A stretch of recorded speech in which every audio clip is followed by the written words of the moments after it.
حضرت جبرائیل علیہ السلام کو اللہ تبارک و تعالی نے کہا جاؤ فلانی بستی جو ہے،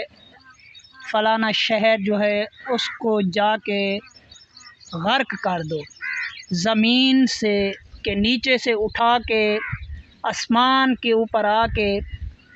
اس کو الٹا نیچے پھینک دو کہ غرق ہو جائے۔ تو حضرت جبرائیل علیہ السلام نے فرمایا یا اللہ اور سب گناہ گار ہیں، ٹھیک ہے، مگر اس بستی میں، اس شہر میں ایک ایسا آدمی بھی ہے جو ہر وقت آپ کی عبادت کرتا ہے، نماز پڑھتا ہے، ہر وقت ہی آپ کی عبادت میں مشغول رہتا ہے۔ اللہ تبارک و تعالی نے کہا جاؤ پہلے اس بندے کو جا کے غرق کر دو جو بندہ ہر وقت نماز میں رہتا ہے۔ حضرت جبرائیل علیہ السلام نے ویسا ہی کیا، جا کے اسی ہی بندے کو جا کے غرق کر دیا۔ پھر آ کے اللہ تبارک و تعالی سے پوچھا اے رب العالمین یہ کیا ماجرا ہے؟ اللہ تبارک و تعالی نے کہا کہ ٹھیک ہے، یہ بندہ نماز پڑھتا تھا،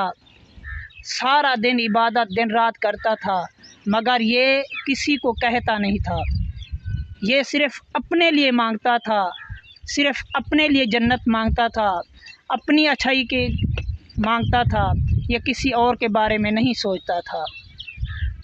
اس لیے کہ اس بستی کا ذمہ دار بھی یہی ہے کہ اگر یہ اس بستی میں کسی کو جا کے کہتا، اس شہر میں کسی کو کہتا، شاید اس بستی میں کوئی نمازی بن جاتا، نیک بن جاتا، اس لیے پہلے اس کو غرق کیا۔ تو سوچئے اگر آپ نماز پڑھتے ہو، آپ اچھے کام کرتے ہو، ضرور آپ کی بستی میں یا آپ کے گھر میں کوئی بے نمازی ہے تو پہلے اس کو نماز کا کہیں،